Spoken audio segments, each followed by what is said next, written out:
హ్మ్. హ్మ్. ఈరోజు ఆదివారం 15వ తారీఖు December 2024 Gnanajyothi JK study centre Visakhapatnam నుంచి ఈరోజు మనం ఈ సమావేశం జరుపుతున్నాము.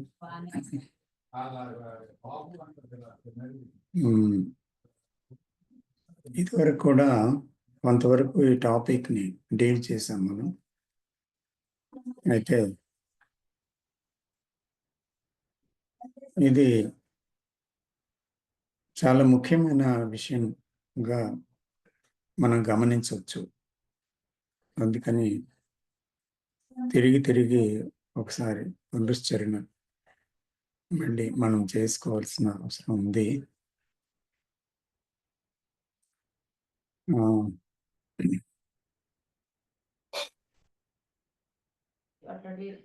ఈ టాపిక్లో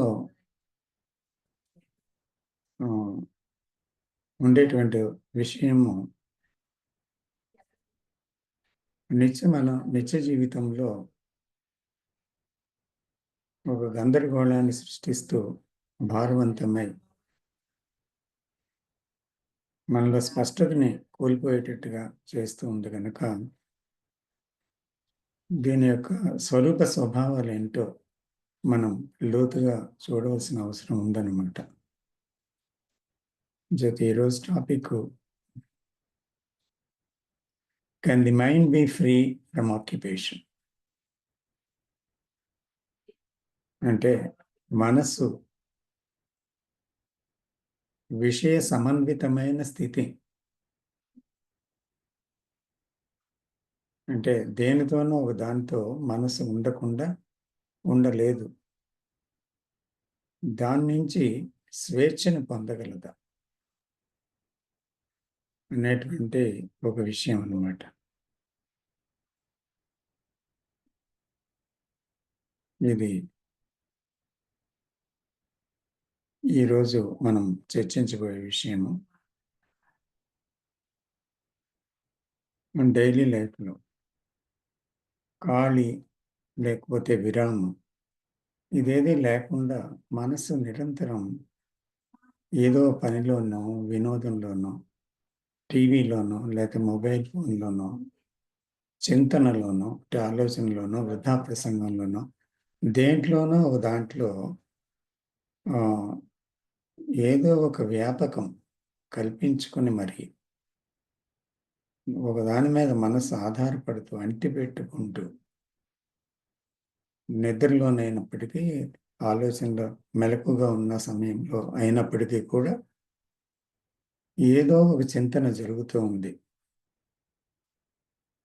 పగలు చింతించే విషయమే కదా కళల రూపంలో కూడా మళ్ళీ కొనసాగుతుంది. ఆ విషయం మనం కళల విషయం, మెలకువ విషయం చర్చించుకున్నప్పుడు చాలా లోతుగా ఈ మధ్య పరిశీలించున్నాము. అంచేత కలకనేవాడు అనేటువంటి ఈ రెండు విషయాలు అనేవి మనం చూస్తే, అంటే పగలు రేయి, అంతేకాకుండా కల కనేవాడు ఒకడు, కల ఒకటి వేరేగా ఉందా? కల కనేవాడు లేకుండా కల ఉందా? కల ఉన్నప్పుడు కల కనేవాడు లేడా? ఇలా మనం చూసినట్లయితే ఈ రెంటిలోని కూడా ఒకటే పాయింట్ ఉంది. మనసు ఏదో ఒక విషయముతో సంబంధించబడి ఉంది. దేంతోనూ ఉంది మనసు, ఖాళీగా మాత్రం లేదు. అంచేత నిద్రలో ఉన్నప్పుడు, సాధారణమైన నిద్రలో మనిషి ఉన్నప్పుడు అక్కడ తాను మెలకువగా ఉన్న స్థితి లేదు. అంటే పగలు తాను వ్యాపకాల్లో మునిగి ఉన్న ఒక జాగ్రత్త అవస్థ లేదు. జాగ్రత్త అవస్థలో ఉన్నప్పుడు కళ లేదు. అంటే అక్కడ ఏంటి? కళ నిజమా? జాగ్రత్త అవస్థ నిజమా? అంటే ఇది ఉన్నప్పుడు అది లేదు, అది ఉన్నప్పుడు ఇది లేదు. కానీ రెండిటికి సంబంధం ఉంది.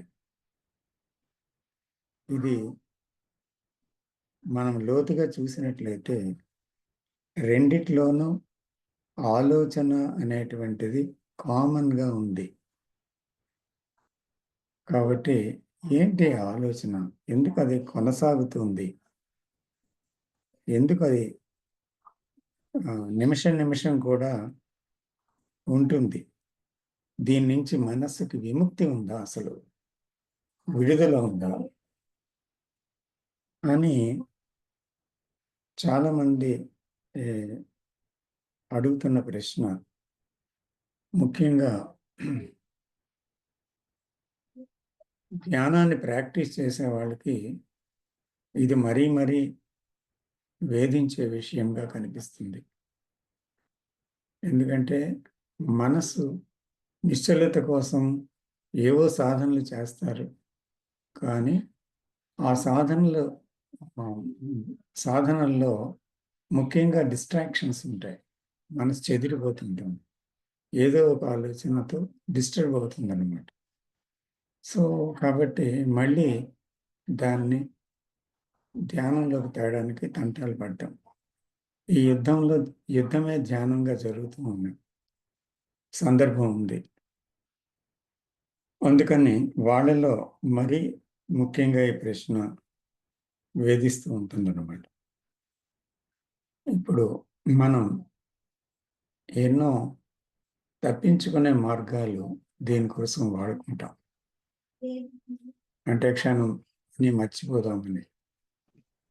ఈ బాధలు, భయాలు, ఘర్షణలు, బాంధవ్యాలు ఉండే పరపచ్చాలు, తర్వాత ఏదో జీవితంలో ఒక భారంగా అనిపిస్తే, జీవితం రొటీన్‌గా అనిపిస్తే, దాని నుంచి పారిపోవడానికి ఏదో వినోదం, లేదా అంటే ఒక విహారం, లేదా మరొక టీవీ కాలక్షేపం, వృధా ప్రసంగం, ఇలా రకరకాలుగా ఎన్నో ఎస్కేప్స్ అనేవి ప్రతి ఒక్కరి జీవితంలో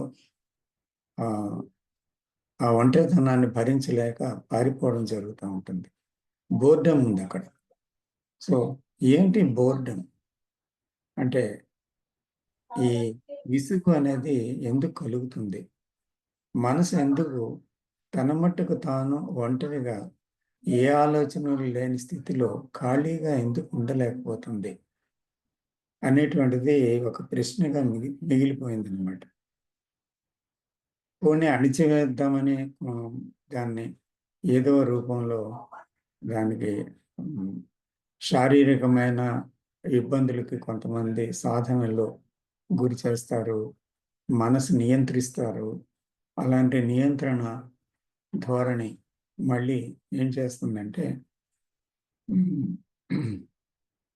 సంఘర్షణని తీసుకొస్తుంది. బాగా మంచి సంఘర్షణలో పెడుతుంది మనిషిని. కానీ ఈ సంఘర్షణలో శక్తి చాలా వృధా అవుతుందన్నమాట. అందుకే మనిషి జీవితంలో ఎక్కువ శ్రమ పడేదానికన్నా శక్తి ఎక్కువ దేంట్లో పోతుంది అంటే సంఘర్షణలో. ఇది మంచా? ఇది చెడా? నేను ఇలా చేయకుండా ఉండవలసింది. అలా ఎందుకు చేశాను? ఇది మంచి, ఇది చెడు. ఇలాంటి ఆలోచనల్లో చాలా వరకు శక్తి వృధా అవుతుందన్నమాట. అందువల్ల ఇది మళ్ళీ చివరిలో చూద్దాం అంటే ఏంటిది అని. మనసు యొక్క ఈ మనోవ్యాపారం ఏదో ఉందో అది యాక్చువల్‌గా సోమరితనం వలన అనేటువంటిది మనం అన్వేషణలో ఒక ప్రశ్న రావచ్చు. సోమరితనం అసలు ఏంటి అనేది చూస్తే, సోమరితనంలో వర్రీస్, సమస్యలు, నిత్య జీవితంలో వర్రీస్, సమస్యలు, బంధాల్లో ఉండేటువంటి బాధలు, ఆందోళనలు, తర్వాత కోరికలు, వీటితో సతమతమవుతున్నటువంటి మనసు డల్ అవుతుంది. ఎందుకంటే డైలీ ఒక రొటీన్‌గా జీవితం జరిగిపోతా ఉందన్నమాట.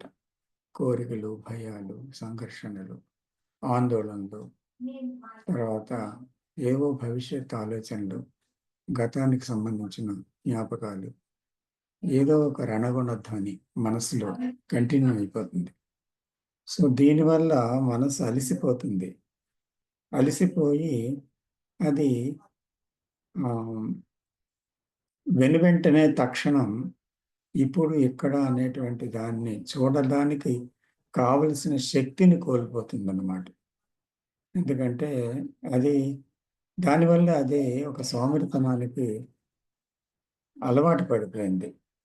ఇది అలవాటుగా జరుగుతుంది. డైలీ లైఫ్‌లో జరిగే ఒక రొటీన్‌లోని పడిపోయి అది ఒక అలవాటుగా మన నిత్య జీవితంలో అదే రకమైన చింతన, అదే కోపం, అదే భయం, అదే ఆందోళన, అదే సంఘర్షణ, అదే ఆహ్, వినోద కాలక్షేపాలు, అదే విసుగు.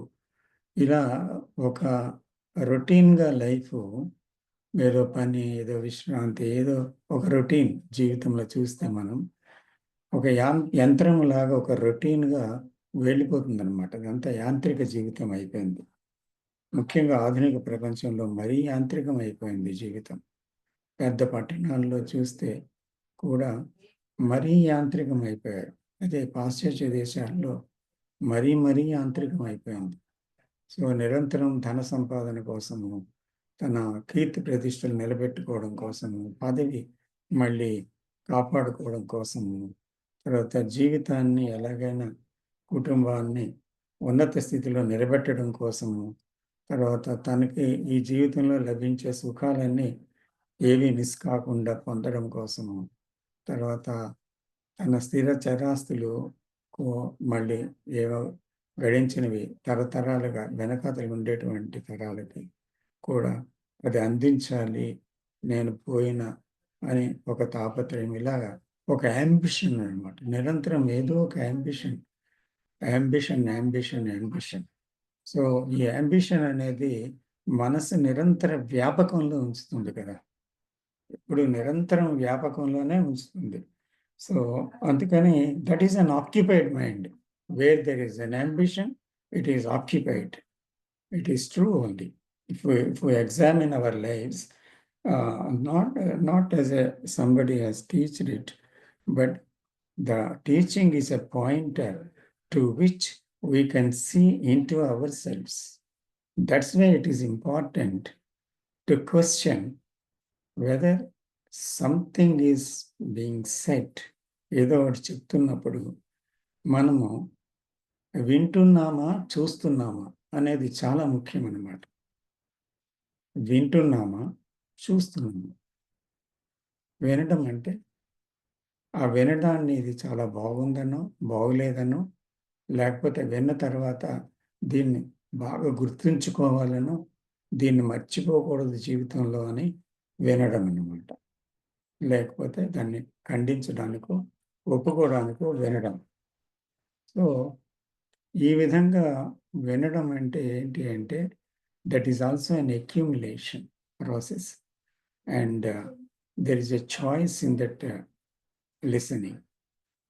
But observing is not that. Observation అంటే దాన్ని గమనించడం.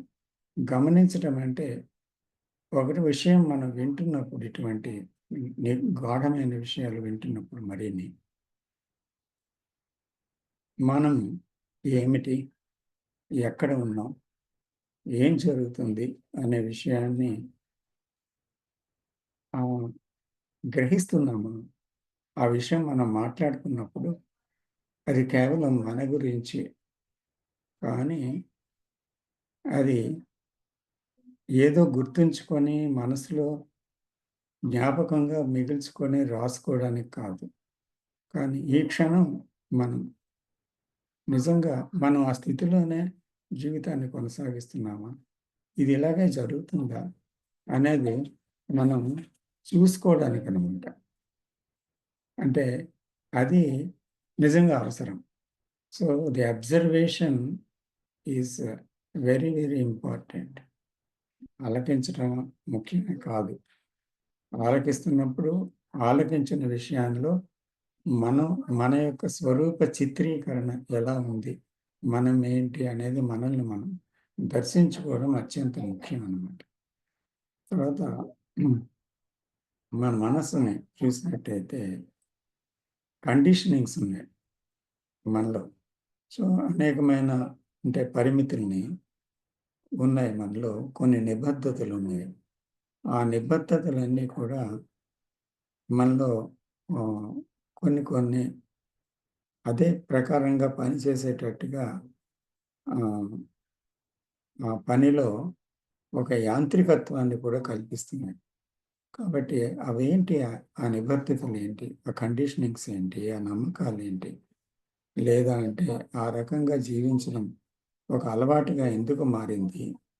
తర్వాత ఇది ఒక ఎందుకు సోమరితనం నాకు ఈ విషయాలు చూడకపోవడానికి? ఎందుకు అలసిపోతున్నాను డైలీ లైఫ్‌లో? ఇలాంటి విషయాలన్నీ అత్యంత ప్రధానమనమాట. అందువల్ల మన డైలీ లైఫ్ చూసినట్టయితే హ్మ్. ధ్యానమో, దేవుడో, సెక్సో, ఏవో కొన్ని తీర్మానాలు, సంఘర్షణలు వీటిలో ఏమవుతుంది? మన నిత్య జీవితం ఒక రొటీన్‌గా అయిపోయి తిరిగి, తిరిగి, తిరిగి, తిరిగి అదే పని చేస్తాం. అంటే ఆలోచన, ఆలోచన, ఆలోచన, మళ్ళీ ఆలోచన. ఇటువంటి మనస్సేమో సరికొత్తదైన సత్యాన్ని కనుగొనగలదా? వీలుందా అసలు? అని మనం ప్రశ్నించుకుంటే, గతంతో ఉన్న మనస్సు ఏదైతే నిండిపోయిందో గతంతో, ఆ మనసు పూర్తిగా ఒక ఆక్యుపేషన్‌లో ఉందన్నమాట. అంటే గతమే ఆక్యుపేషన్. ఆ ఆక్యుపేషన్‌లో ఉండే మనస్సు కొత్తదైన దాంతో సంబంధం ఎలా పెట్టుకోగలదు? సరికొత్తదైన దాంతో. అంటే ఒక నిశ్శబ్దం అనుకోండి. నిశ్శబ్దంతో సంబంధం ఎలా పెట్టుకోగలదు? నిశ్శబ్దాన్ని ఊహించుకోగలదు. కానీ నిజంగా ఆక్యుపేషన్ పోతేనే ఉండేది నిశ్శబ్దం. సో, ఆ నిశ్శబ్దం ఉన్నప్పుడు ఆక్యుపేషన్ లేదు. కాబట్టి ఒకటి ఉంటే ఒకటి లేదు. మరొకటి ఉంటే మొదటిది లేదు. సో, కాబట్టి ఈ రెండిటికి సంబంధం ఎలా కుదురుతుంది? కానీ ఆక్యుపేషన్‌లో ఉండే మనసు నేను ధ్యానం ద్వారా దాన్ని సంపాదించుకుంటానంటుంది. ఆ ధ్యానం ఏంటి? తిరిగి దాని ఆక్యుపేషన్. ఆ జపం ఏంటి? తిరిగి తన ఆక్యుపేషన్. ఆ దేవుడు తను కల్పించుకున్న దేవుడేమిటి? మళ్ళీ తన ఆక్యుపేషన్. తన నిశ్శబ్దం ఏంటి? తన ఇమాజినేషన్. అది కూడా ఆక్యుపేషనే. కాబట్టి ఈ గతం పోతే కదా కొత్తది అనేది ఉంటుంది. చేత మనసు యొక్క ఈ స్థితిని గమనిస్తే, మనసు ఎందుకిలా ఉంటుందని చూస్తే ఒక విషయం తెలుస్తుంది. దానికేమో ఒక తీవ్రమైన భయమనమాట. అంటే ఏదో ఒక విషయం లేకపోతే దానికి ఉనికి లేదు. అది దాని తాలూకు పాయింట్. ఏదో ఒక విషయం ఉన్నప్పుడే అది బ్రతికున్నట్టనమాట. అది సజీవంగా ఉన్నట్టనమాట. విషయం లేదనుకోండి దాని ఉనికే పోయినట్లు. కాబట్టి అది ఒక భయం. తన ఉనికి ఉన్నాది అని అనుకోవడానికి ఏదో ఒక విషయాన్ని, ఒక వ్యాపకాన్ని కల్పించుకొని మరి దాంట్లో తిరుగుతుందనమాట. ఎందుకంటే దేంట్లోనైతే మునిగి ఉన్నప్పుడు ఇంకొక విషయం ఏంటంటే, అది సజీవంగా ఉన్నట్టు భావిస్తుంది. శక్తివంతంగా ఉన్నట్టు భావిస్తుంది. ఒక విషయం ఉన్నప్పుడు. చూడండి ఎంత యాక్టివ్‌గా ఒక పని చేస్తున్నప్పుడు చాలా చాలా యాక్టివ్‌గా ఏదో ఆహ్, దీనిగా బ సజీవంగా ఉన్నట్టుగా ఒక శక్తితో ఉన్నట్టుగా ఫీల్ అయిపోతుందనమాట యాక్చువల్‌గా. సో, అంటే ఏదో ఒక వ్యాపారం అంటే మనోవ్యాపారం. దాంట్లో మునిగిపోయినప్పుడు అది ఉనికిలో సజీవత ఫీల్ అవుతుంది.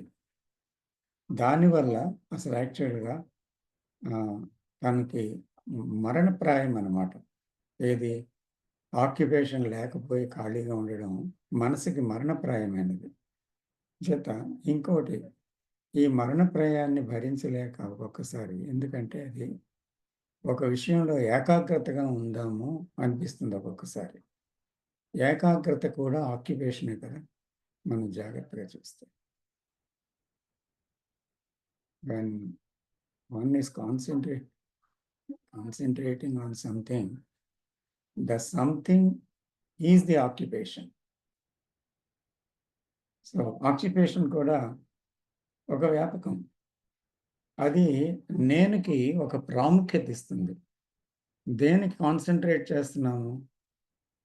ఒక ఒక విషయంలో పూర్తిగా కాన్సంట్రేట్ చేస్తున్నామంటే సెల్ఫ్‌ని అది బలపరుచుకుంటుంది ఆక్యుపేషన్ ద్వారా. అంటే కాన్సంట్రేషన్ ద్వారా. ఒక స్టూడెంట్ కాన్సంట్రేట్ చేస్తున్నాడు, పోగు చేసుకుంటున్నాడు. ఒక ఉద్యోగంలో ప్రమోషన్ కోసం తీవ్రంగా కాన్సంట్రేట్ చేస్తున్నాడు ఒక విషయం మీద. మళ్ళీ దానికి సెల్ఫ్ ఇంప్రూవ్‌మెంట్. సో, ఇలాగ ప్రతి దాంట్లో కూడా సెల్ఫ్‌ని బలపరుచుకోవడం కోసం, భవిష్యత్తు కోసం లేదా ఒక ఒక దేనికో ఆహ్, బలపడ్డానికి అంటే మనసుని బలవంతం చేయటానికి అంటే స్ట్రెంథెన్ చేస్తుంది నేనుని ఒక విధంగా. అది కూడా చూస్తే so, it is strengthening the me. So, ఇక్కడ అటెన్షన్ అనే పదం కూడా మనకి గుర్తుకొస్తుంది. అటెన్షన్.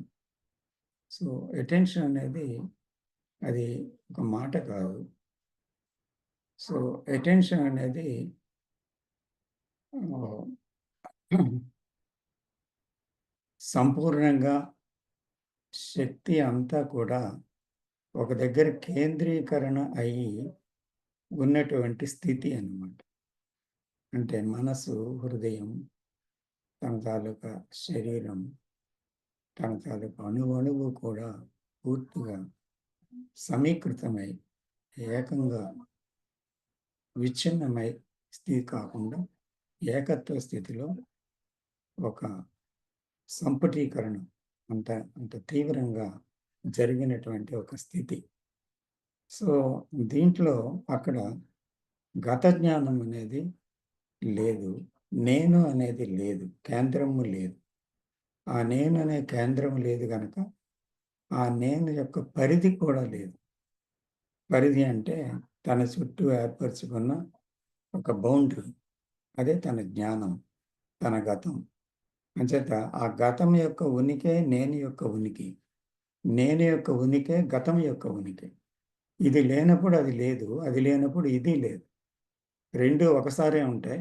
లేతే 2 ఉండవు. అంచేత అటెన్షన్ అనేది ఏంటి అంటే, there is no centre which attends. That is attention. Krishnamurti గారు ఆ విధంగా నిర్వచించారు దాన్ని. సో, అంచేత ఇదంతా నిశ్శబ్దం అనేది ఆహ్, గతానికి సంబంధించిన విషయము కాదు. గతమే మనం. మనం గతంతో బంధింపబడి లేము. గతం మనల్ని బంధించిందని కాదు. వేరేగా మనం అనుకుంటాం. గతంలో పట్టుబడిపోయామని. కానీ యాక్చువల్‌గా ఏంటంటే గతమే మనం. అవమానాలు, పొగడ్తలు, దేవుళ్ళు, తాగుడు, తర్వాత సుగుణము, దుర్గుణము, కోరిక, పని, వర్రి, అవిశ్రాంతి ఇలా ఎన్నిటితోనో మనసు చిక్కుకొని ఉందన్నమాట. ఇదంతా ఏంటి అని చూస్తే చివరికి డొల్లతనం. అది ఏమీ లేదని అదొక డొల్లతనం అన్నమాట. ఒక డబాడొకలాగా. డొల్లతనం, గుల్లతనం. సో అందువల్ల మనం దర్శించవలసింది ఏంటి అని చూడగలిగితే, చెడు లేక మంచి ఆలోచనలు పోతూ ఉన్న సమయములో జాగ్రత్తగా మనం దీన్ని చూడాలి. చెడు లేక మంచి ఆలోచనలు పోతున్న సమయంలో మనసులో ఇది చెడు అనుకోకుండా, ఇది మంచిది అని అనుకోకుండా వాటిని అలా పోనివ్వాలి. జరగని. అంటే ఈ ఇందులో చెడేంటి? ఇందులో మంచేంటి? అనే తర్క వితర్కాలు వద్దు. ఈ చెడు ఆలోచనలు ఎలా పోతాయి? మంచి ఆలోచనలు నేను ఎలా తెచ్చుకుంటాను? ఇక్కడ కూడా చెడు ఎందుకొచ్చింది? నేనిప్పుడు ఆలయంలో ఉన్నాను కదా! ఇక్కడ కూడా చెడ్డ ఆలోచనలు ఎందుకొస్తున్నాయి? ఇదెందుకు? అదెందుకు? అనేసి ఆ చెడ్డ గురించి ఆలోచించొద్దు. మంచి గురించి ఆలోచించొద్దు. చెడు, మంచి ఆలోచనలు పోతున్నప్పుడు దాన్ని అలా పోనివచ్చు. అలా పోనీ, అలా పోనీ. అలా గమనించినప్పుడు వీటిలో మనస్సు చిక్కుకోదనమాట.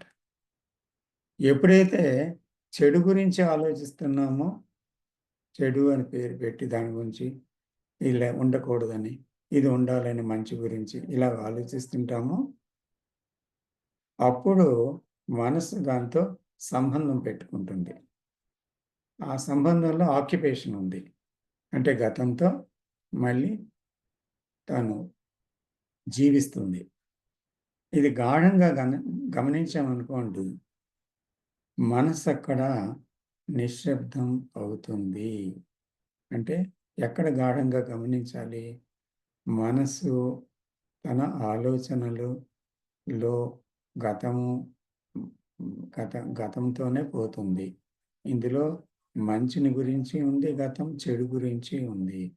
ఆ మంచి చెడులనేవి మనసు సృష్టించుకుంది తన అనుభవాల వల్ల. తర్వాత ఇష్టాయిష్టాలు సృష్టించుకుంది. అవి పోతున్నాయి. అది ప్రవాహంలాగా పోనీ. ఇదెందుకు వస్తుంది? అదెందుకు వస్తుంది? ఇది పోవాలి కదా! అది ఉండాలి కదా! ఇలాగెందుకు నేనున్నాను? అలాగెందుకు నేనున్నాను? అదే నువ్వు. అదే మనం. కాబట్టి అది పోనీ అలాగా. అంటే అది చూడడమే అంతే. ఇక చేయగలిగేదేమీ లేదు. అందుకని అప్పుడు అలా చూడడం వల్ల ఏమవుతుంది? కేవలం ఎంపిక లేకుండా ఇది మంచని, ఇది చెడని ఎంపిక లేకుండా చూస్తే, ఆ చూపులో అలా చూడడంలో నిశ్శబ్దం ఉంది. నేచురల్‌గా నిశ్శబ్దం ఉంది. అక్కడే. అంచేత ఇది ఒక పెద్దగా ఇప్పటి ప్రపంచంలో పెద్ద విషయం అయిపోయింది. చర్చనీయాంశం అయిపోయింది. దీని గురించి పెద్ద ఆహ్, స్కూ స్కూల్స్, బిజినెస్ స్కూల్స్ స్టార్ట్ అయిపోయాయి. అవేంటి? Personality development. ఇది పెద్ద బిజినెస్ అయిపోయింది. అందులో ఏంటి? నెగెటివ్, నెగెటివ్ థాట్స్ నుంచి ఉంటే తను విజయం పొందలేడు. కాబట్టి పాజిటివ్ థాట్స్‌ని ఎలా డెవలప్ చేసుకోవడం. పాజిటివ్ థాట్స్ ఉంటే అప్పుడు విజయం వస్తుంది. సో, మనసుని ఎలా చూడాలి? ఎలా నెగటివిటీ నుంచి పాజిటివ్ వైపు తిప్పుకోవాలి అని చెప్పిన దాంట్లో ఆశ్చర్యకరమైన విషయం ఏంటి అంటే, ఆలోచన, ఆలోచనని క్రమబద్ధీకరించటం అన్నమాట. ఆలోచనే గతము, ఆలోచనే డిజార్డరు. అదేమో మళ్ళీ ఆలోచనని క్రమబద్ధీకరిస్తుంది. అది క్రమతని తీసుకొని, అక్రమత నుంచి క్రమతలోనికి తీసుకొని రాగలదా అది ఎప్పటికైనా? అది వీలు కాదు. అంచేత అది ఎప్పటికీ హ్మ్. ద్వంద్వాలకి అతీతంగా ఉండే కలుషితం కానటువంటి ఒక సత్యాన్ని, స్పష్టతని స్పష్టంగా క్లారిటీతో చూడలేదు ఆ సత్యాన్ని. వీలు కాదు. సరికొత్తదైన మూలాన్ని దర్శించలేదు. ఆ మనస్సులో శాంతి నెలకొనే అవకాశమే లేదు. దానికి స్వేచ్ఛ లేదు. చెడు నుంచి ఆలోచనల నుంచి విముక్తి కాదు కావలసింది. గతము నుంచి విముక్తి. అది కావాలి. సో, ఆ గతం ఎక్కడుంది? అనుభవాలు, దాని నుంచి వచ్చిన జ్ఞాపకాలు, ఆ జ్ఞాపకాల నుంచి పుట్టిన రియాక్షన్స్‌లో వస్తున్న ఆలోచనల యొక్క సముదాయము. ఇవే కదా గతం. సో, అది నిత్య జీవితంలో, మన ప్రవర్తనలో, మన బాంధవ్యాలలో, మనం మాట్లాడే తీరులో, మనం వినే తీరులో, మనం ప్రవర్తించే తీరులో ప్రతి క్షణం నేనున్నానని తెలియపరుచుకుంటుంది ఆ గతం. సో, ఆ గతాన్ని ఎక్కడ చూడగలం? ఇప్పుడు ఈ ప్రస్తుతంలో చూడగలం. అంటే ప్రస్తుతంలో గతం వ్యాపిస్తూ ఉంది. కాబట్టి ఏ మనిషి ప్రస్తుతంలో లేడు. ఆ ప్రస్తుతం గతముతోనే నిండి ఉంది. కాబట్టి ఉన్న ప్రస్తుతంలో గతం నిండిపోయినందువల్ల ఆ ప్రస్తుతంలో ఉండే విషయము గందరగోళమైపోయింది. అది భవిష్యత్తు, గతం అనే దాంతో కాలముతో మానసిక కాలంతో నిండిపోయి అక్కడ స్పష్టత అనేది లేకుండా ఉన్న విషయాన్ని ఉన్నది ఉన్నట్లు చూడలేని ఒక పరిస్థితి ఏర్పడింది. అంచేత ఆ స్థితిని అంటే ఈ ప్రస్తుతం ప్రతి నిమిషం ఏం చూడాలి? ఈ ప్రస్తుతం, ఇప్పుడు, ఇక్కడ మనస్సు ఏ గతంతో ఈ గతంతో ఎలా చిక్కుకుంది అనే విషయాన్ని మనం గమనించాలి. ఇప్పుడు ఇక్కడ గతంలో చిక్కుకొని ఉందా? లేదా? ఏముంది ఇక్కడ అనేది చూడాలి. ఎందుకంటే అది డిస్టర్బెన్స్. అది డిస్ట్రాక్షన్. సో, కాబట్టి అది చూస్తున్నందువలన అది అప్పుడు తెలుస్తుంది. గతం మనస్సు యొక్క పై పొరల్లోనే కాదు, లోలోపటి పొరల్లో కూడా అది పూర్తిగా నిండిపోయి ఉంది. కాబట్టే విశ్రాంతిగా ఉన్న సమయంలో కూడా వ్యాపకం లేకుండా మామూలు కూర్చున్న లీజర్‌లో కూడా ఏదో గతంలో ఉండే విషయం ఇప్పుడెందుకొచ్చింది అనేది ఆశ్చర్యం కలిగిస్తూ వస్తుందనమాట. అంటే లోపట అది ఉండిపోయిందది. ఇంకా లోపటి పొరల్లో ఉండిపోయింది. సో, ఇలా మనసంతా ఈ గతంతో నిండిపోయిన దాన్ని మనము గమనించకపోతే, దాన్ని దర్శించలేకపోతే, మన మనుగడలో శాంతికి, నిశ్శబ్దానికి ఆస్కారమే లేదు. అంచేత this is a pertinent question. Can the mind be free from occupation? ఎందుకంటే ఇది అందరిలోని అందరిలోని కొనసాగుతుంది. సో, నేనంతా చూశాను, నేను బయటకొచ్చేసాను అని అనడానికి లేదు. అనడానికి లేదు. ప్రతి క్షణం ఏదో ఒకటి మనసులో పోతూనే ఉంది కదా! సో, ఆ ప్రస్తుతంలో మనం నిలబడాలి అంతే. నమస్తే.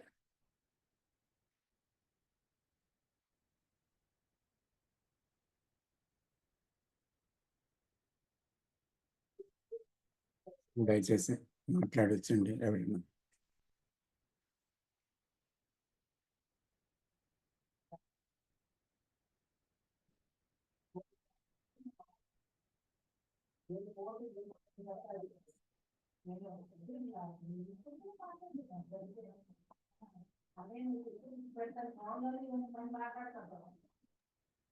కొత్తగా ఎవరొచ్చారా ఈరోజు?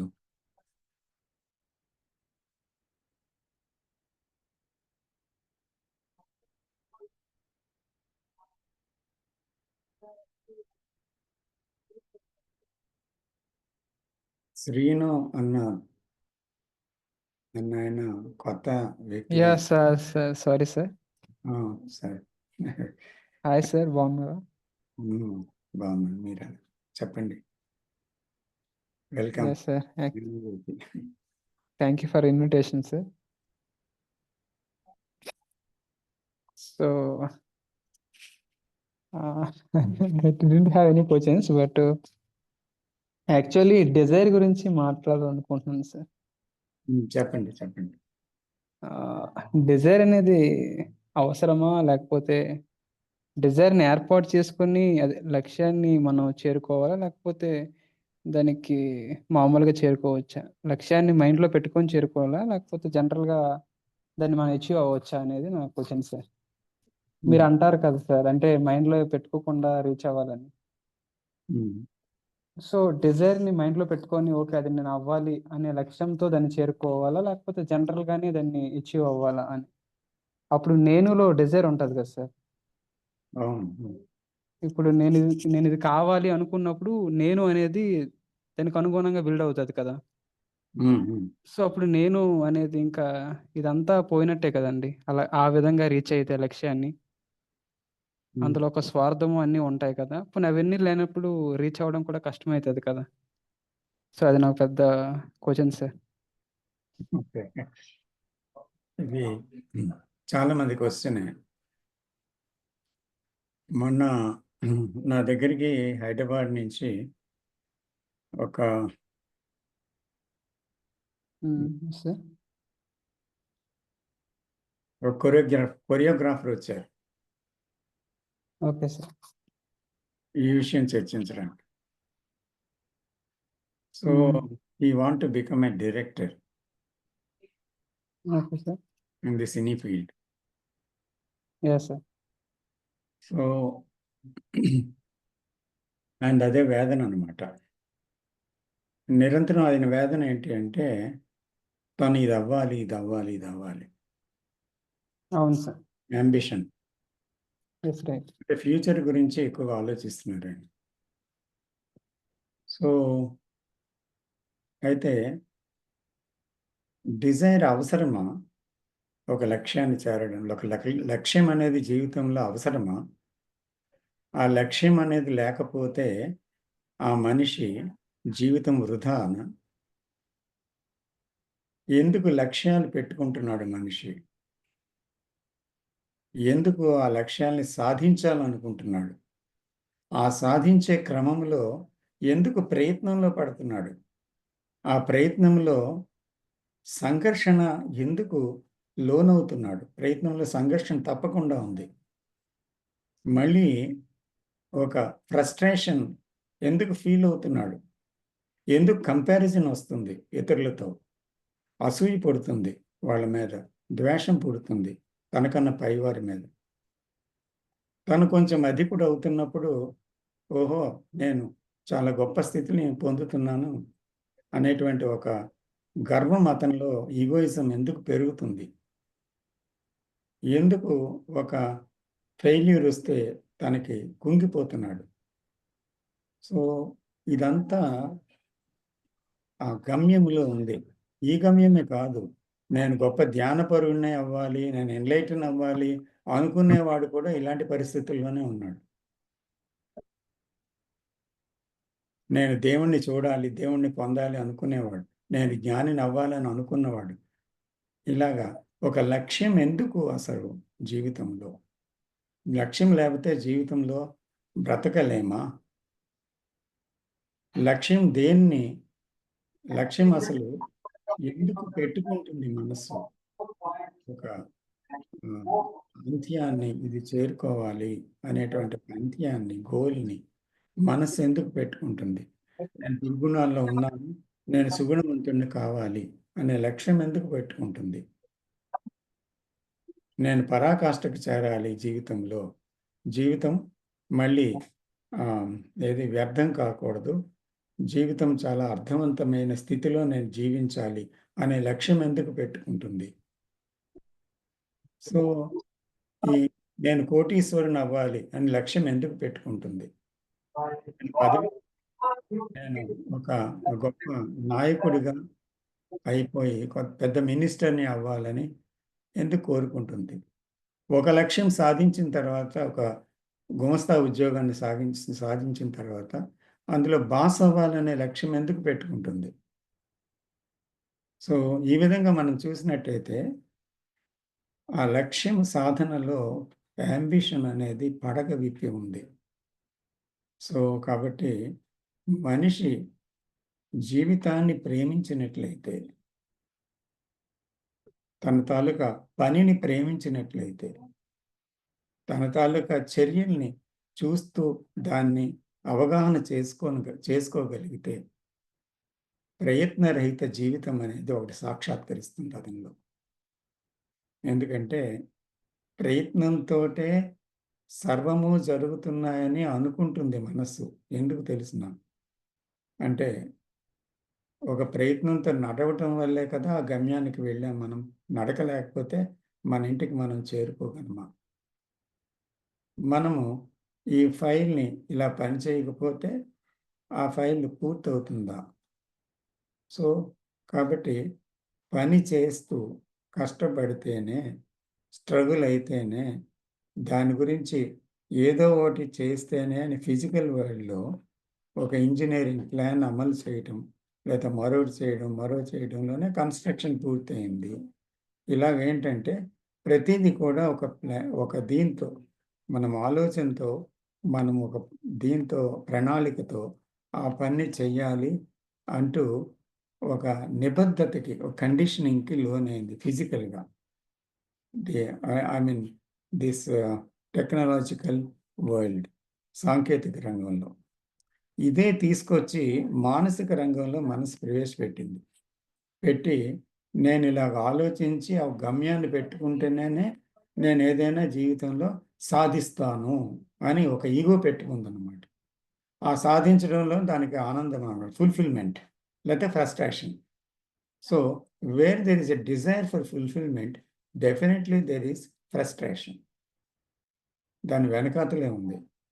అందుకని ఇక్కడ గమ్యం లేకుండా కూడా మనిషి జీవించలేడా? అంటే ఇప్పుడు చూడండి, మనస్సు తన ఊరికే ఆలోచనలతో ఇదవ్వాలి, అదవ్వాలి అని లేదనుకోండి మనసుకి, అది జీవించలేదా? లేకపోతే అక్కడ ఆ మనిషి చనిపోతాడా? ఏమవుతాడు? పోని ప్రయత్నంతో వెళ్ళాడు. వెళ్ళిన వాళ్ళందరూ జీవితంలో వాళ్ళు అనుకున్నట్టుగా వాళ్ళ జీవితం జరుగుతుందా? సో, కాబట్టి ఇక్కడ కావాల్సింది ఏంటి అంటే, ఉన్న సమయాన్ని ఎప్పుడు ఎక్కడ ఉన్నాడో అక్కడ తను మెలకువతో, తర్వాత తన తాలూకా ప్రతి ప్రవర్తనని గమనిస్తూ, తర్వాత ప్రతి ఒక్క విషయం యందు శ్రద్ధని చూపిస్తూ, తను పూర్తిగా శ్రద్ధావంతంగా మెలకువతో మసలగలిగితే దాని నుంచి కలిగిన ఒక అవగాహన వల్ల జీవితంలో తన గురించి తనకొక అవగాహన కలగటం వల్ల మనస్సు నిశ్శబ్దమవుతుంది. ఆ నిశ్శబ్ద స్థితిలో ఇందాక మనం చెప్పుకున్నాం, గందరగోళం లేని ఆ స్థితిలో ఏమవుతుందంటే తప్పకుండా ఒక తెలివి అనేది ఉదయిస్తుంది. ఆ తెలివి మనం సముపార్జించుకున్న జ్ఞానంతో వచ్చిన తెలివి కాదు.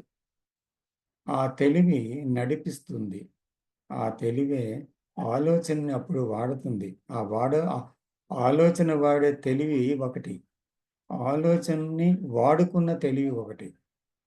ఆలోచన వాడే తెలివి మనకి తెలుసును. అదే మనం తెలివైన వాళ్ళం అనుకుంటున్నాం. బాగా చదువుకున్న వాళ్ళం అనుకుంటున్నాం. బాగా జ్ఞానవంతులం అనుకుంటున్నాం. కానీ నిజంగా ఉన్న జ్ఞానము, నిజమైన జ్ఞానం ఏంటి అంటే ఆలోచనలు పోగు చేసుకున్న విషయాలతో కూడుకొని ఉన్నది కాదు. అది నిశ్శబ్దము నుంచి పుట్టిన తెలివి. అది నిజమైన జ్ఞానం. సో, ఆ తెలివి జీవితాన్ని నడిపిస్తుంది.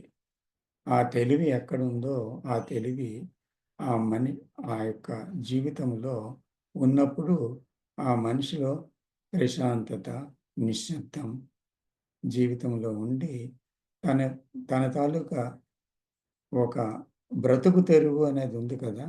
ఇది చాలా అత్యల్పమైన విషయం ఆ తెలివి ముందు. అది చాలా అత్యల్పమైన విషయం. అందుకనే what is your secret of life అంటే కృష్ణమూర్తి గారు చెప్తారు. I never think about the tomorrow. అంటే రేపటి గురించి, మరుక్షణం గురించి నేనెప్పుడూ ఆలోచించను. అదే నా తాలూకా రహస్యం అంటారు. అది జ్ఞానం అన్నమాట. అంటే తనెప్పుడూ మరుక్షణం గురించి ఆలోచించలేదు. ఇలా ఆలోచించేవాడికే గమ్యాలు, కాపాడుకోవడాలు, ప్రయత్నాలు, నిస్పృహలు, నిరాశలు, అల్ప సంతోషాలు, ఫుల్ఫిల్మెంట్, ఫ్రస్ట్రేషన్ ఇవన్నీ ఉంటాయన్నమాట. ఘర్షణ అన్నీ. ఏది లేని వాడికి ఉన్నటువంటి ఆ నిశ్శబ్దంలో ఉండేటువంటి ఒక ప్రేమ, ఒక శక్తి అతని జీవితాన్ని నడిపిస్తుంది. ఏ క్షణం ఏం చేయాలో అదే చేస్తుంది. అది జీవితం అనేది అంటే బ్రతుకు తెరువు అనే మనం అంటాం కదా ఆ మాట.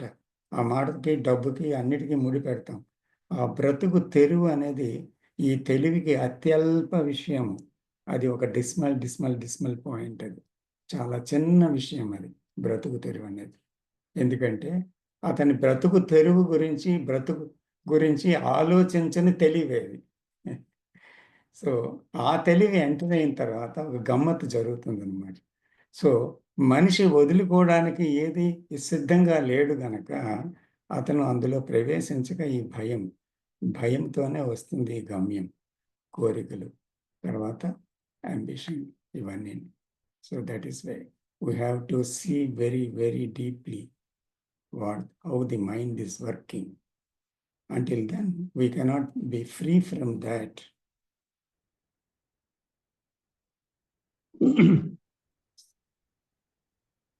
రాంబుద్ధ గారు మాట్లాడతారు. సార్ నమస్కారం సార్. నమస్తే. మీరు ఏదైతే చెప్పారో ఎగ్జాక్ట్‌గా అదే నోట్స్ నేను కూడా రాసుకున్నాను. ఓకే. ఇప్పుడు ముందు కాలరు క్వెషన్ అడగగానే ఏంటంటే ఎగ్జాక్ట్‌గా నాకు అదే వచ్చింది. నేను జస్ట్ నా నోట్స్ యాడ్ చేస్తాను.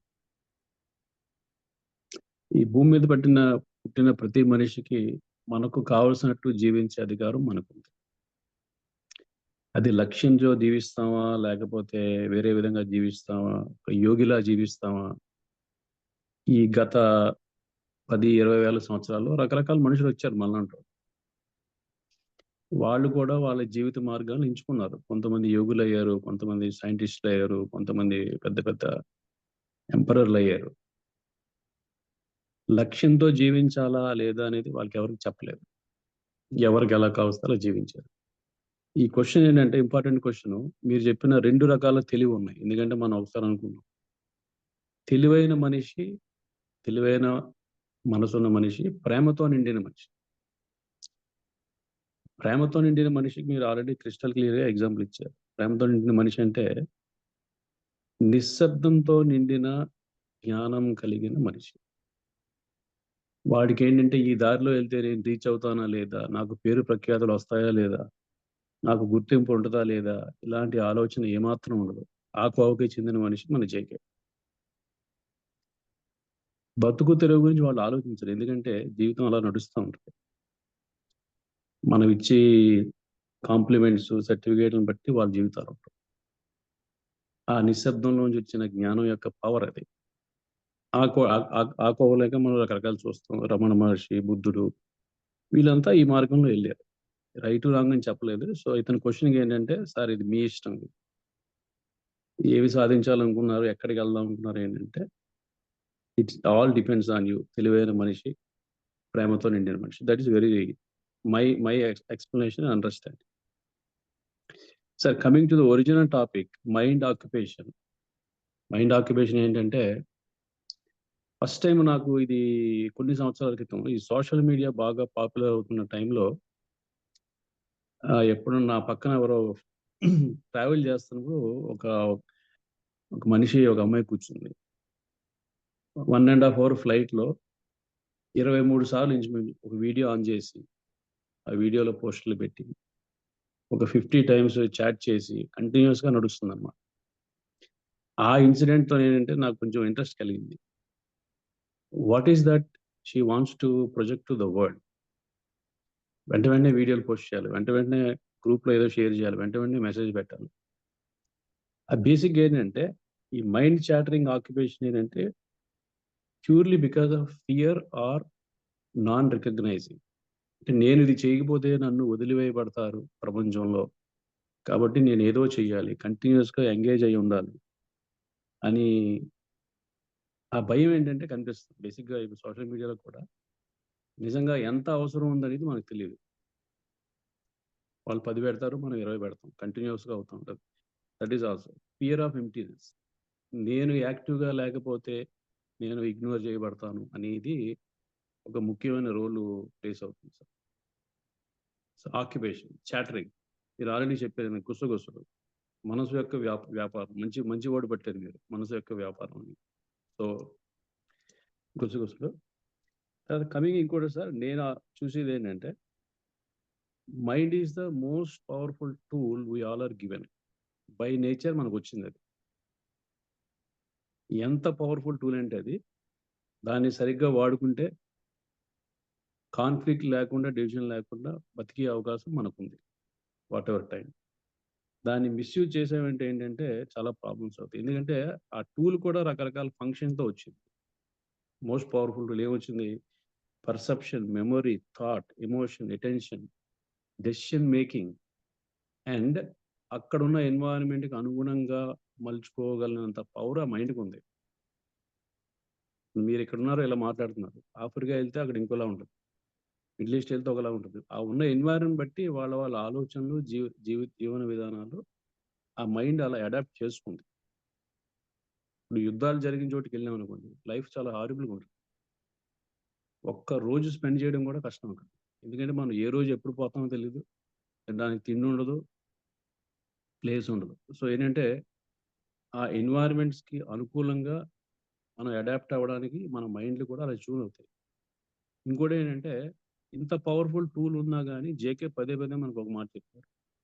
Man is nothing but million years of past. ఇవాళ మీరు నేనుతోనే మన మానవ జాతి స్టార్ట్ అవ్వలేదు. మనకన్నా ముందు 10,000 సంవత్సరాల క్రితం ఎక్కడెక్కడి నుంచో వచ్చారు. మనం పుట్టగానే ఏంటంటే ఏవైతే బ్రెయిన్‌లో ఆ సెల్స్ ఉన్నాయో అవి ఆటోమేటిక్‌గా మనకి కూడా క్యారీ అవుట్ అయ్యాయి.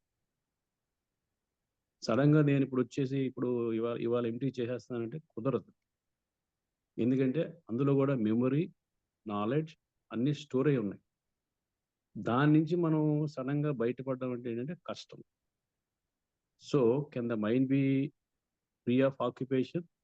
To me the answer is no. Is it possible? 100% possible. దానికి జేకే చెప్పిందేంటి? Attention and observation with all 5 senses. ఎందుకంటే అటెన్షన్, అబ్జర్వేషన్ ఉన్నప్పుడు ఏంటంటే చాటరింగ్ తగ్గుతది. ఇప్పుడు ఆకాశంలో ఒక బర్డ్ ఎగురుతుంది. పక్షి ఎగురుతుంది. అటెంటివ్‌గా అబ్జర్వేషన్‌లో మనం ఆ బర్డ్‌ని మనం అలా చూస్తా ఉన్నాం అనుకోండి దాని మూవ్‌మెంట్‌తో. ఆ టైంలో మనకి చాటరింగ్ ఉండదు. ఎందుకంటే we are paying attention to what is happening. Same thing with మనం ఒక నది పక్కన కూర్చున్నాం. అలాగా ఫ్లో అవుతా ఉంది. జడ్జ్‌మెంట్ లేకుండా చూస్తా ఉన్నాం అనుకోండి. You can observe the flow. These are all the examples he has given. తర్వాత ఏంటంటే అటెన్షన్, అబ్జర్వేషన్ ఇంకొక మంచి మాట చెప్పారు. చాలా మంచి మాట చెప్పారు. మైండ్ స్టార్ట్స్ చాటరింగ్ అయినప్పుడు ఏంటంటే అటెన్షన్, అబ్జర్వేషన్ ఉండదు.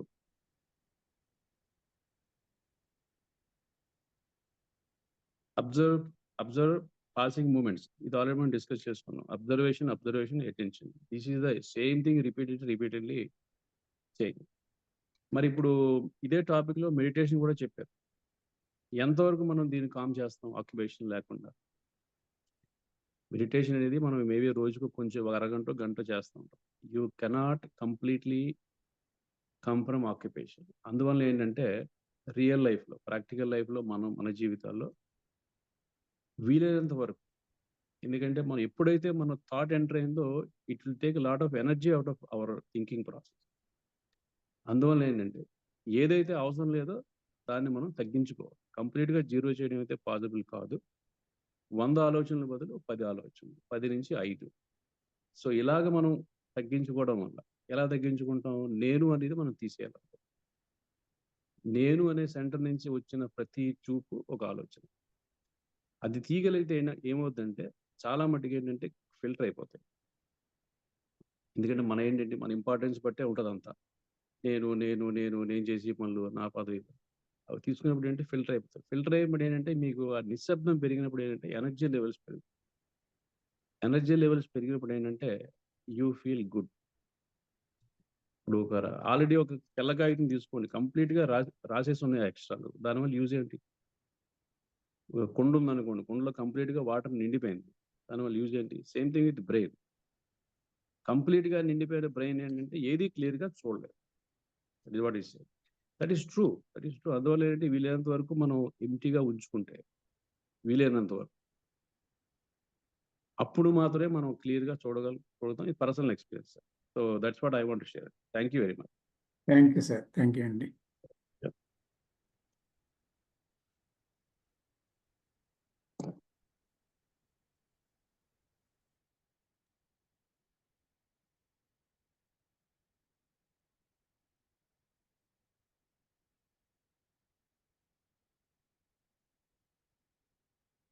సివి రావు గారు మాట్లాడతారండి. డాక్టర్.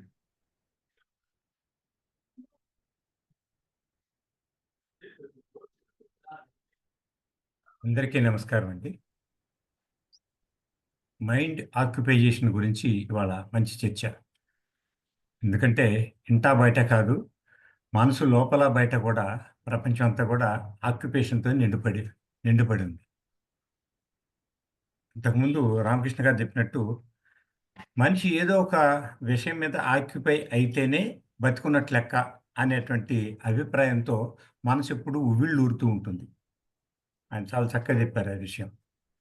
మనసు ఈ ఉవ్విళ్ళూరేటువంటి పరిధిలో ద్వంద్వాలకు కూడా లోబడిపోతుంది, కన్ఫ్యూషన్కి తికమకు కూడా లోబడిపోతుంది అనేటువంటి సాంకేతిక విషయాన్ని మనిషి మర్చిపోతున్నాడు.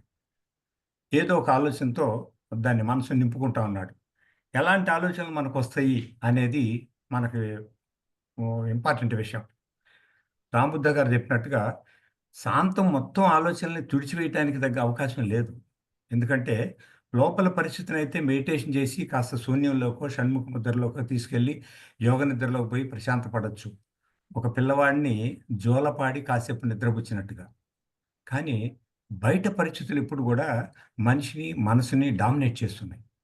మనం కాన్షియస్లో ఉన్నంత వరకు కూడా, కాంపిటేటివ్ స్పిరిట్లో యుగంలో ఉన్నంత వరకు కూడా మన మైండ్ ఎప్పుడోసారి బయట పరిస్థితుల్ని, ఛాలెంజెస్ని మీట్ కాగలిగేటట్టుగా ఎప్పుడు సవాల్గానే నిలబడుతుంది.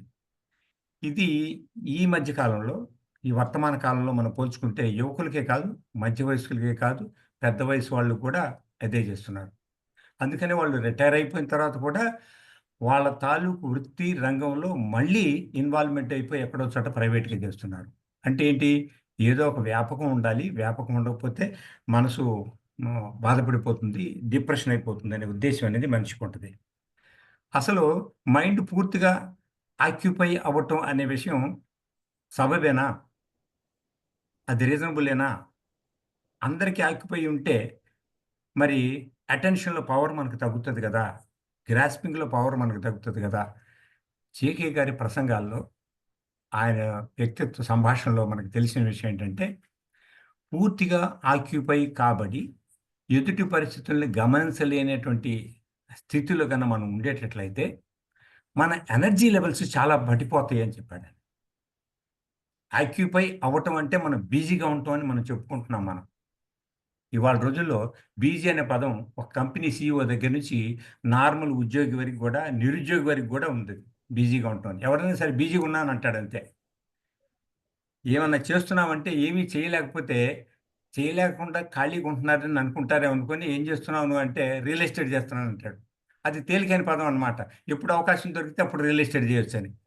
కాబట్టి ఇక్కడ వంకా వార్పుతో జీవితాన్ని నడిపిస్తున్నటువంటి ఈ సందర్భాల్లో, ఈ పరిణతిలో, సహజీవన కాలంలో మైండ్‌ని ఆక్యుపై చేయటం వల్ల నష్టం ఎంతుంది. కాబట్టి ఎనర్జీ లెవెల్స్‌ని మనం కోల్పోయినప్పుడు ఇంద్రియ స్పర్శని మనం కోల్పోతున్నాం. ఇంద్రియాల యొక్క గోచరాన్ని మనం కోల్పోతున్నాం. కాబట్టి చూసే అవకాశాన్ని, చూడబడే విషయాన్ని కూడా మనం కోల్పోతున్నాం. మామూలుగా అసలు ఇన్ని ఆలోచనలు నా మనసులోకి వస్తున్నాయి. కంప్లీట్ చాటింగ్‌లో ఉంటున్నాను.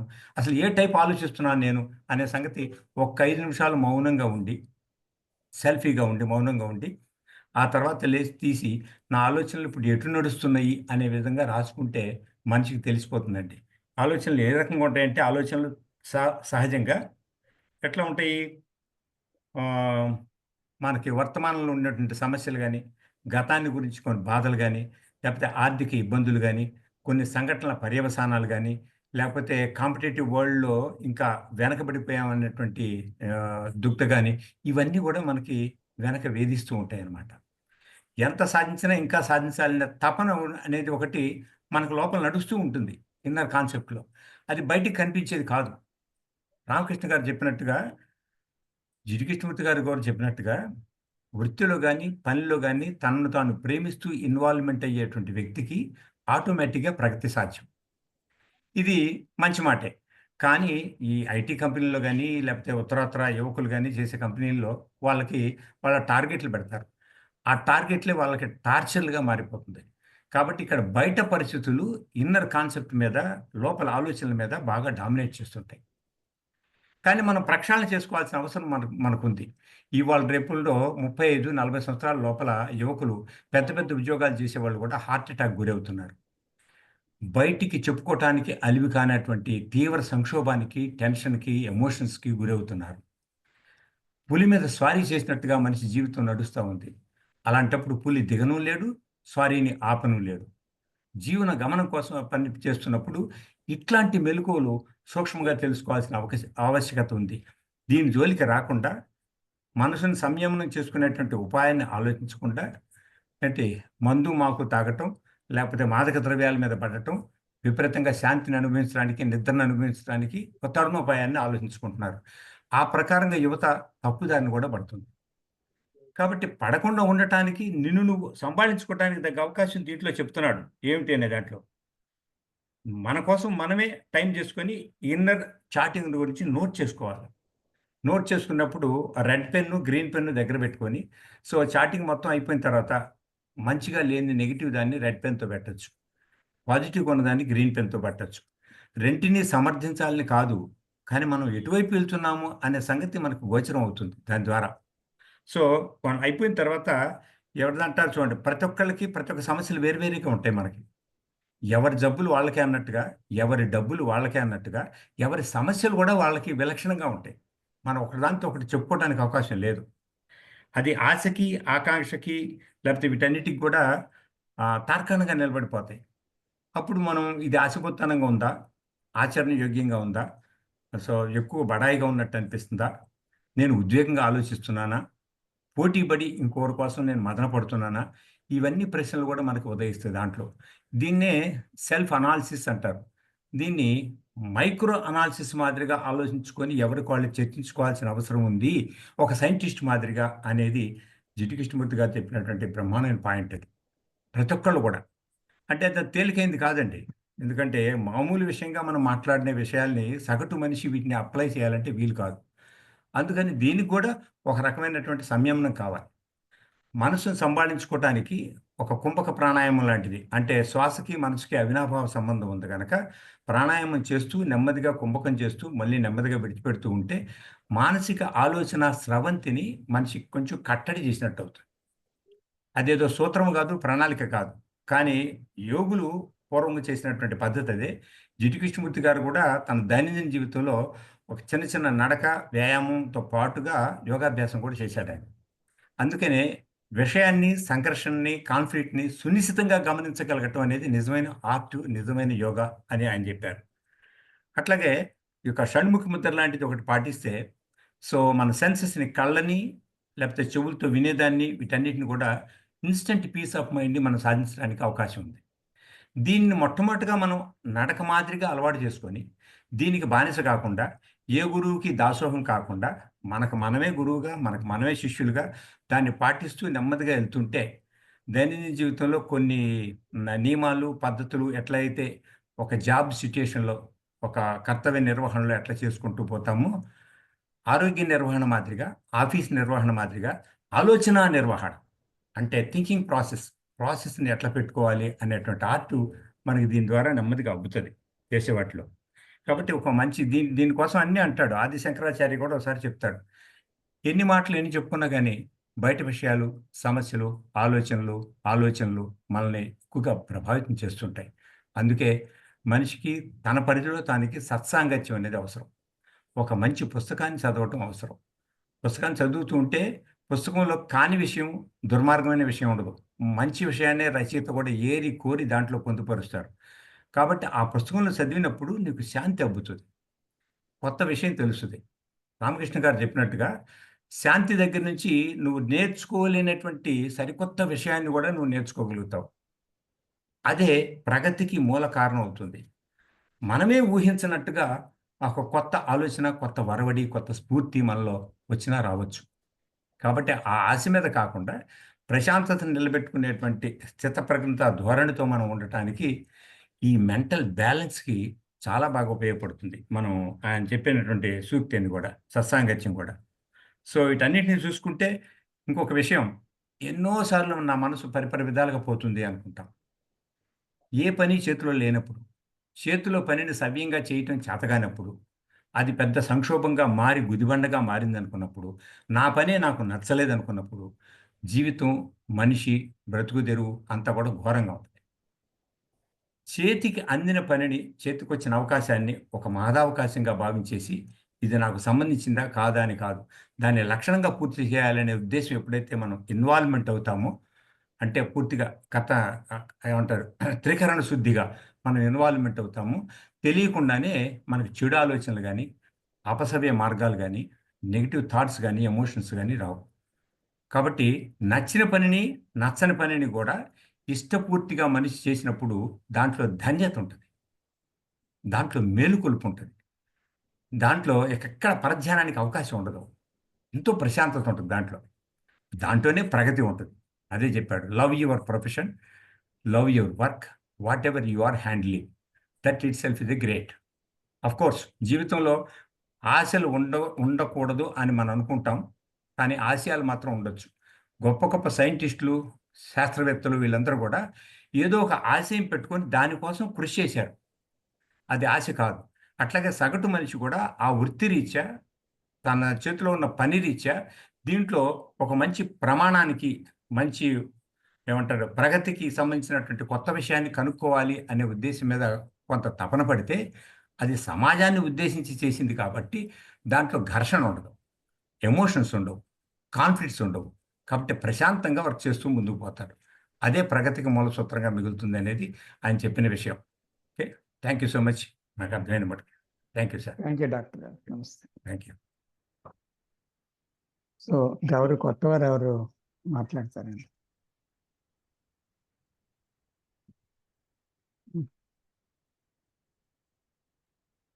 వెంకటకృష్ణ గారు మీరు ఏం మాట్లాడలేదు ఇవాళ. నమస్తే సార్. నమస్తే. ఈరోజు టాపిక్ నేను చాలా థ్యాంక్స్ చెప్పుకున్నానండి నా మనసులో మీరు టాపిక్ చెప్తున్నప్పుడే. ఎందుకంటే మీరన్నట్టు ఈ పర్సనాలిటీ డెవలప్‌మెంట్ అని, ఇంకోటని నేను నా మనసులో ఉన్నదే బేసిక్‌గా. మీరు నాకు ఈ చెప్పారు. బేసిక్‌గా ఈరోజు నాకు బాగా నచ్చిందేంటంటేనండి, ఆలోచన అంటే అదొక గతం నుంచి వస్తుందని, మనం ఏదన్నా ఒక దాన్ని అప్రోచ్ అవుతున్నప్పుడు, గతం నుంచి అప్రోచ్ అవుతున్నాం కాబట్టి, సో, ఇన్‌పుట్ అనేది గతంలో ఉంది కాబట్టి, అవుట్‌పుట్ కూడా ఆబ్వియస్‌గా ప్రాసెసింగ్ కూడా మనకి గతంతోనే జరుగుతుంది. ఆబ్వియస్‌గా అవుట్‌పుట్ కూడా దాని రిజల్ట్ కూడా గతమే ఉంటుంది. సో, మనం ఏం చేయాలి అన్న దానికి ఒక అమాయకమైన మనసు, ఒక ఒక అప్పటికప్పుడు ఒక ప్రెజెంట్ ఏమంటారు? ఒక గ్రాంటెడ్‌గా తీసుకోకుండా అంటే రోడ్డు మీద మనం వెళ్తున్న రోజు జనాలందరూ మన రోడ్డు మీద కొన్ని కొన్ని సార్లు యాక్సిడెంట్‌లవి చూస్తూ ఉంటాం. ఎందుకంటే జనాలందరూ గ్రాంటెడ్‌గా తీసుకుంటారు. నేను కరెక్ట్‌గానే వెళ్తున్నాను కదా! అవతలోడు కూడా కరెక్ట్‌గానే వస్తాడని చెప్పేసి ఒక రకమైన ఏమంటారు? గత జ్ఞానంతోనే వెళ్ళిపోతూ ఉంటారు. మనం నిజ మన ఈ ఆధ్యాత్మిక రంగమో లేకపోతే మనసులో ఆలోచనలో కూడా అదే విధంగా జరుగుతూ ఉంది. కానీ యాక్సిడెంట్ అనేది ఎప్పుడు జరుగుతుందంటే అప్రమత్తంగా ఉండరాళ్ళు. ఆ ప్రెజెంట్‌గా చూడరు. సో, అప్పుడు జరుగుతుందండి యాక్సిడెంట్.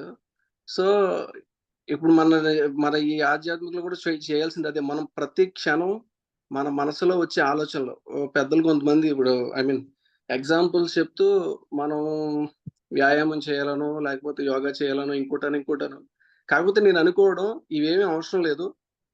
మన మనసులో వచ్చే ఆలోచనలు, ఆ ఆలోచనలు గతం నుంచి వస్తున్నాయి గాబట్టి, మనం చాయిస్‌లెస్ అవేర్‌నెస్ అని చాలా గొప్ప మాట అండి అది. ఎంపిక లేని ఎరుక. దాంతో ఇన్వాల్వ్ అవ్వకుండా ఆ ఆలోచనని మనం ఇన్వాల్వ్ అవ్వకుండా దాన్ని చూస్తూ ఉంటే దానికదే వెళ్ళిపోతుంది. అయితే ఇక్కడ మన సోదరులు క్వెషన్ అడిగారు. డిజైర్ లేకపోతే నేనేం చేయగలుగుతానని. ఎలా చేయగలుగుతానని. సో, నాకప్పుడు నా మనసులో అనిపించిందేంటంటే, ఇప్పుడు ఒలింపిక్స్ లాంటి కాంపిటీషన్స్‌లో అందరూ కూడా పార్టిసిపేట్స్ అందరూ కూడా ఒక డిజైర్, ఒక గోల్ పెట్టుకొని, నేను గెలవాలి అనే దాంతోనే ఆ 4 సంవత్సరాలు, 5 సంవత్సరాలు కష్టపడతారు. కానీ అందరూ గెలవరు. ఒక్కళ్ళకే గోల్డొస్తుంది. అంటే వాళ్ళందరూ కూడా విపరీతమైన ఒక గోల్ అనేది ఉన్నప్పుడు ఆటోమేటిక్‌గా మనసులో ఒక భయం ఉంటుంది. ఆ భయంతోనే వాళ్ళు ఆహ్, చేస్తూ ఉంటారు కాబట్టి అది విపరీతమైన ఫ్రస్ట్రేషను. ఆహ్, మన ఒక ప్రేమనేది ఒక భయం ఉన్నప్పుడు అందులో మన ప్రేమ ఉండడానికి అవకాశం లేదు. 2 ఉండవు. లేకపోతే భయం ఉన్నప్పుడు ధైర్యం ఉండదని చెప్పేసి మీరు గత వీడియోలో చెప్పినట్టు. సో, మనకు కావాల్సిందేంటంటే ఆ క్షణం ఏ పనైతే చేస్తున్నామో ఆ పని మీద ఒక ఏమంటారు? ఒక ప్రేమతో మనం దాన్ని ఆ పని ముగించినప్పుడు హ్మ్. ప్రయత్నించు కానీ దాని ఫలితం ఆశించకు అన్నది నాకప్పుడు అర్థమైందండి భగవద్గీతలో చెప్పిన సెంటెన్స్.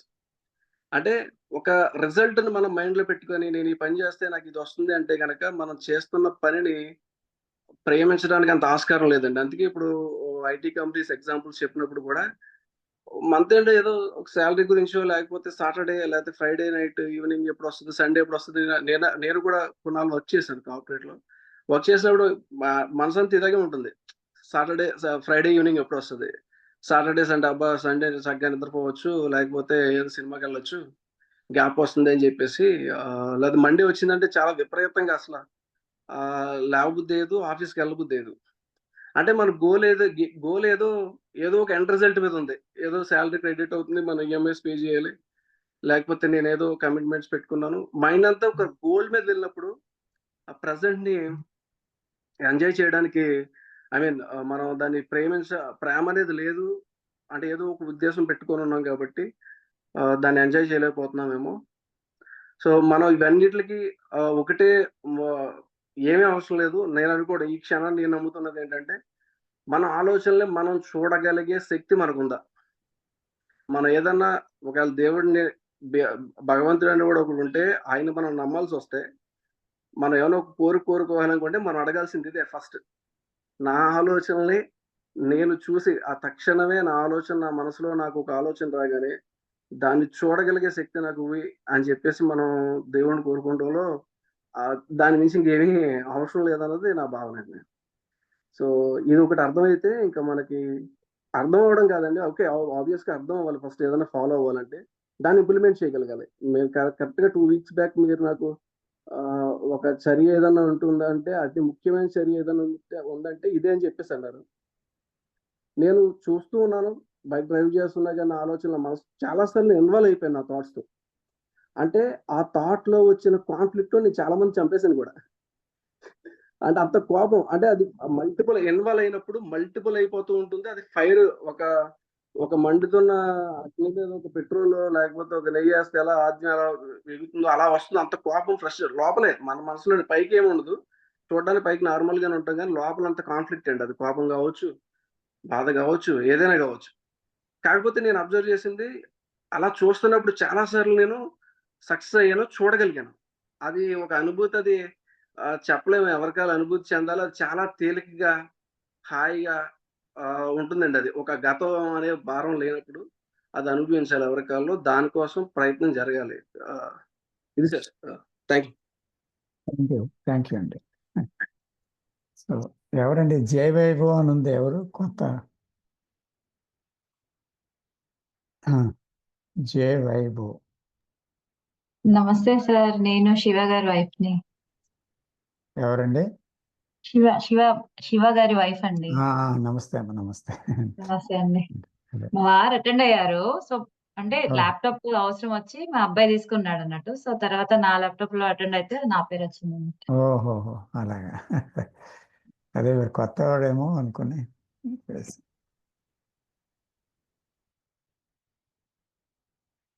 మధు గారు?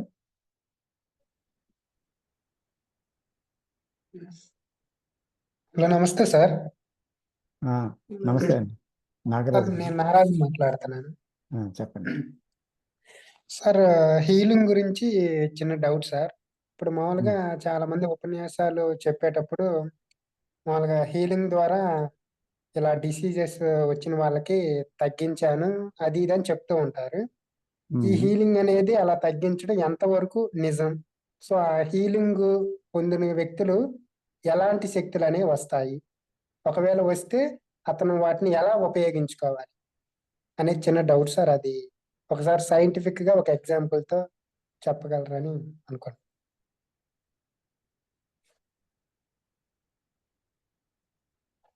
హీలింగ్ అనే శక్తి నిజంగా ప్రేమలో ఉంది. ప్రేమ లేకుండా టెక్నిక్తో ఒక హీలింగ్ కూడా చేయొచ్చు, కానీ ఆ టెక్నిక్ ఏమో అంతగా పనిచేయదు. సో ప్రేమ కలిగిన వ్యక్తి తన ప్రెజెన్స్లోనే హీలింగ్ దొరుకుతుంది. ఆయన ఆ పరిధిలోనే, ఆయనున్న పరిధిలోనే ఒక హీలింగ్ జరుగుతుంది. తన మాటలతోనే ఒక హీలింగ్ జరుగుతుంది. ఆయన స్పర్శతోనే ఒక హీలింగ్ జరుగుతుంది. సో ఆ హీలింగ్ అనేది ఒక శక్తి యొక్క ఒక పని అన్నమాట. అది అంటే అది మీ శక్తి, నా శక్తి, మరొకరి శక్తి కాదు. అది ఒక శక్తి. సో నేను లేనప్పుడు ప్రవహించే శక్తి అది. సో అంతేగాని నేను హీల్ చేస్తున్నాను అనుకున్నది కాదు, అది అజ్ఞానం. చేత ఆ శక్తే హీల్ చేయగలుగుతుంది. సో ఆ శక్తిని ఎవరైతే కలిగి ఉన్నారో, అంటే వారికి నేను లేని సందర్భంలో అది ఉంది, అలాంటి శక్తి తప్పకుండా ఒకరిని హీల్ చేయగలుగుతుంది. అయితే కృష్ణమూర్తి గారు కూడా హీలింగ్ చేశారు కొన్ని సందర్భాలలో. ఒక్కొక్కసారి ఆ శక్తి కొన్ని సందర్భాల్లో తన ప్రమేయం కూడా లేకుండా ఉండిపోతుంది, పని చేయదు. అది ఒక ఇంటెలిజెన్స్తో కూడుకొని ఉంటుంది. కాబట్టి హీలింగ్ గురించి మనం విశ్లేషణ చేసి చెప్పలేము, రకరకాలుగా ఉంటుంది అది. కాబట్టి ఒకటి నాకు తెలిసిందల్లా ఏంటంటే, అది ప్రయత్నపూర్వకంగా చేసేది మాత్రం కాదు. ఒక మనిషి ఒక టెక్నిక్ ద్వారా చేసేది కూడా కానే కాదు. కొంతవరకు అది పని చేయొచ్చు ఆ టెక్నిక్, కానీ అది పరిపూర్ణమైనది కాదు. అంచేత ఆ శక్తి అనేది ఎక్కడైతే ఉందో, నేను లేని సందర్భంలో, అది నిజంగా ఆ ఇంటెలిజెన్స్ యొక్క స్థితి ఉన్నప్పుడు మాత్రమే అది జరిగి తీరుతుందన్నమాట, లేకపోతే జరగదు.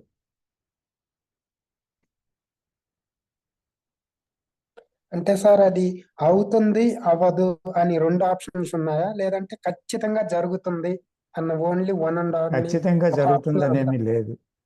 లేదు? ఓకే, జరగచ్చు, జరగకపోవచ్చు. ఓకే, టూ పాసిబిలిటీస్ అని ఉన్నాయి. ఓకే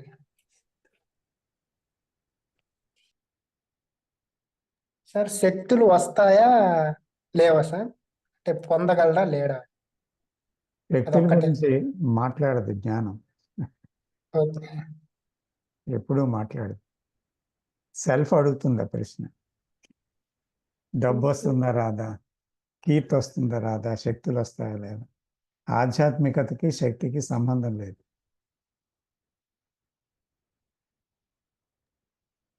అంటే ఆ సెల్ఫ్ ఉందా లేదా అని ఎలా తెలుస్తుంది సార్? అంటే మనలోనే ఉందని ఎలా తెలుసుకోగలం? మన మన ఆలోచన విధానంలోనే సెల్ఫ్ ఉంది.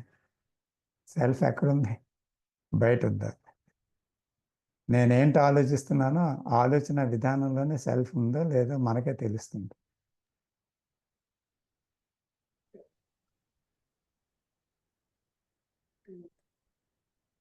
Okay sir, thank you.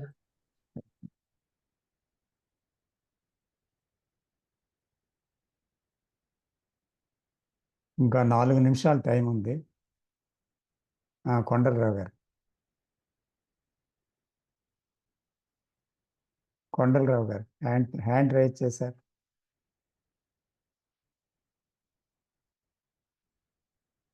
Hello.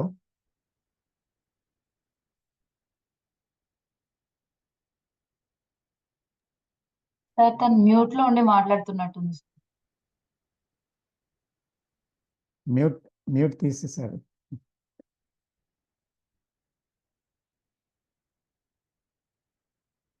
Hello Kondalarao గారు.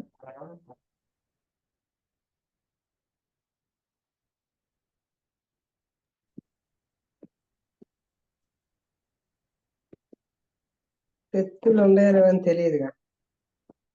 హలో.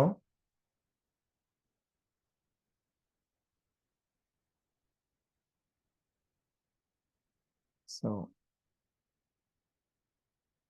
టైం అయిపోతుంది. Shawl I close the meeting?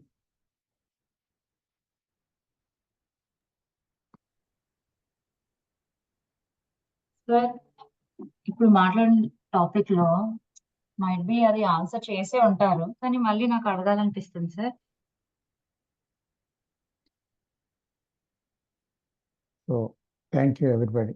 నమస్తే అండి అందరికీ. Thank you sir. Thank you. Participation. నమస్తే. Thank you sir. నమస్తే సార్, థ్యాంక్ యూ. నమస్తే అండి.